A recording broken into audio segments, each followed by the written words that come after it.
Bon, comme vous me l'avez demandé, j'ai reçu la station de soudure dont je vous parlais.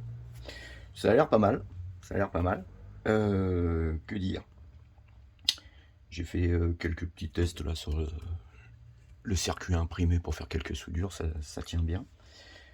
Pour le prix, franchement, euh, on va pas en demander plus hein, quand on sait que ces petites cartes là qu'on achète pour monter des stations imitation JBC, on va dire, JCB, ça vaut 40 balles et que là pour 55 euros vous avez on va dire tout fini, le support qui met en veille le fer à souder, même si pour l'instant j'ai pas trouvé comment régler la veille, 200 degrés ça me paraît haut, mais bon, vous avez le support de bobine pour l'étain, vous avez elle vaut ce qu'elle vaut, mais elle est là, et il y a le support en tout cas, la petite éponge.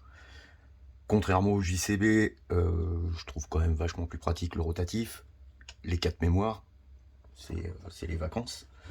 Sur celui-là, j'ai pris un 210 petite puissance. Comme vous pouvez voir, il prend sa puissance assez rapidement, face à température assez rapidement. Et franchement, on va faire un petit essai là. Je vais essayer de vous rapprocher pour que vous voyez mieux. On va prendre un bon plan de masse. Celui-ci par exemple.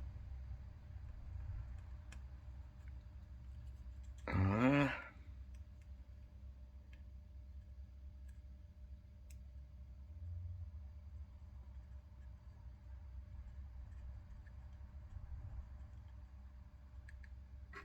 Voilà. Bon. Franchement, pour un 30-40 watts, je trouve qu'il s'en sort plutôt bien. Enfin, c'est que mon point de vue. Hein. Je suis pas spécialiste en fer à souder non plus. Niveau température, par contre, bon, il y a un petit décalage. Alors, je pense qu'il doit y avoir un petit set de réglage, mais très franchement, personnellement, ça me gêne pas. Toujours été habitué à travailler avec des vieux postes à souder, genre catastrophiques, donc, enfin, qui n'avaient pas cette précision avant le JCB. Donc voilà, là on est à 300. On va peut-être mouiller un peu la panne quand même. Hop.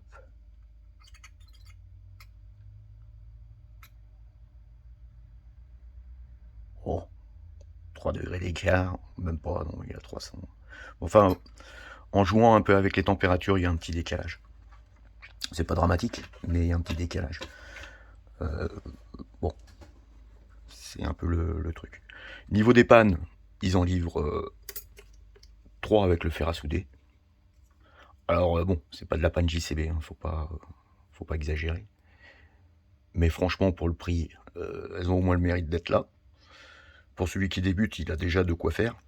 Il a une pointe fine, une pointe crochue pour aller chercher des soudures à la con, on va dire, et une petite pointe large comme celle-là. Je sais pas si on la voit bien. C'est très bien. C'est franchement bien. Voilà, là, il va se mettre en veille. Hop, il descend assez bien. Vous avez un facteur de puissance qui est là. Alors celui-là, c'est le 210. Vous pouvez aller au 245, qui apparemment est donné pour 140 watts. Je l'ai pas pris, mais pourquoi pas. Et puis, bah, quoi dire d'autre? Si ce n'est que pour 55 €, très franchement, mais zéro regret. Le JCB, par exemple, il n'a pas le distributeur de bobines. C'est con, mais quand tu l'as, c'est quand même mieux. Bon, plus petit, moins lourd, on se doute. Maintenant, je suppose qu'il y a des curieux qui vont me dire, ouais, mais il y a quoi dedans? Alors, j'ai été gentil. J'ai perdu ma garantie, je voulais démonter. Ah, voilà. Alors, il y a une petite alime. Vous dire qu'elle pourra supporter les 140 watts sous 24 volts, il n'y a que 2 ampères quand même. Hein. Par contre, sur le transfo, on voit pas, il n'y a pas la tension, a priori. Encore une fois, hein, je vous fais ça à l'arrache parce que j'ai autre chose à faire. Et je suis un peu pressé en ce moment. Et voilà, là, bon, bah, ça c'est la carte de commande. Okay. Menu relativement pauvre, mais j'ai pas cherché les commandes. Je pense qu'il doit y avoir une combinaison de touches. Parce que on va essayer de le remettre en place et en route sans le faire péter quand même. Ça me vexerait un peu. J'ai oublié d'être gentil avec vous, mais... Ouais, ok. Ça a l'air d'aller. remet ça. On remet ça. Je vous montre un peu ce que j'ai trouvé. Hein. J'ai pas lu la doc en anglais. Voilà. Bon, je vous rapproche un peu. Si on appuie sur le bouton, là, a priori, on appuie long, là, on a le bip. Très franchement, je vous conseille de le virer parce que alors, il bip vraiment très fort, quoi. S'il y a quelqu'un qui dort à côté, comme c'est souvent le cas parce que je travaille de nuit, autant dire qu'il est réveillé. Là, voilà, oui, on-off, donc il faut faire un rappui, température en degrés ou en Fahrenheit, on s'en fout.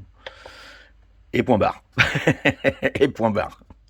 Donc bon, il y a 4 températures, elles doivent être réglables, hein. J'ai pas essayé, j'ai pas cherché non plus. Mais elles ont le mérite d'être là et c'est bien. C'est quand même vachement plus rapide quand on a des trucs à faire. J'aurais aimé que la température, quand on l'a choisie ici, elle soit affichée mais qu'elle reste, quoi, en fin de compte, puisque là, elle nous donne la même température que la température de veille. Ce qui est un peu con. Mais bon. Et bon, bah, je trouve ça quand même super pratique. Par rapport au JCB, hein, mais bon, c'est pas les deux mêmes machines, faut pas non plus... JCB, voilà, ça pèse 500 grammes, celui-là il pèse... allez, s'il pèse 100 grammes, c'est le bout du monde, quoi. Donc là-bas, on doit avoir un vrai transfo, là on a une lime à découpage bon, moyenne, quoi. Enfin, moyenne, mais encore une fois, quoi, 55 €. Je veux dire, de l'autre côté, on parle d'une machine à 600 €. Voilà. Et vous mettrez exactement, si vous prenez les fers qui vont bien, vous mettrez exactement les mêmes accessoires dessus, quoi, niveau panne. C'est celle-ci très pratique, faut pas s'en passer. C'est une tuerie. Voilà, vous aurez les mêmes types de panne avec les mêmes puissances. Les stylos sont strictement les mêmes. Donc voilà, hormis les connectiques qui sont pas du tout pareils. Donc il faut les acheter chez eux. Mais sinon, vous aurez le même produit. Aïe. Voilà. Bon, bah écoutez, c'était le petit retour sur cette station. Très franchement, je la recommande pour le prix. Rien à dire. C'est... Même la petite grille, là, on aurait pu penser qu'autour c'était du plastique et quand on allait déposer la panne, ça allait détruire le truc. Non, non, c'est du silicone, c'est pensé. Bon, là, on sent que c'est pas du JCB, hein, c'est pas de l'alu, c'est un inox. Mais bon, très franchement, ça fait le job. Hein. Vous la prenez. Oui, fatalement, quand on n'a pas les vis, c'est moins rigolo. Vous la prenez, vous la mettez dans le coin et vous arrachez votre truc et c'est réglé. Hein. Bon, pour la remettre, même punition. Voilà, et c'est reparti pour un tour. Donc voilà. Bon. Bah écoutez, c'était un petit retour.